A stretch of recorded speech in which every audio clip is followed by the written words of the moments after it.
Szarvas rohant egy Toyota személyautó elé a 84-es főúton Sárvár közelében 2025. január 15-én reggel. A balesetet az autó fedélzeti kamerája rögzítette.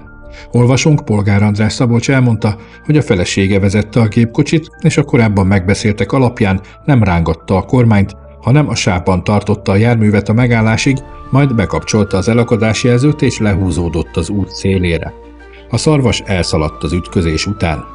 Az útellenőr autó érkezéséig egy sofőr állt meg megkérdezni az asszonyt, hogy van-e szüksége valamilyen segítségre. Szerencsére személyi sérülés nem történt. A néhány hónapos Toyotán van kaszkó, ami fedezi a vadkárt is, így a kár nagy része megtérül.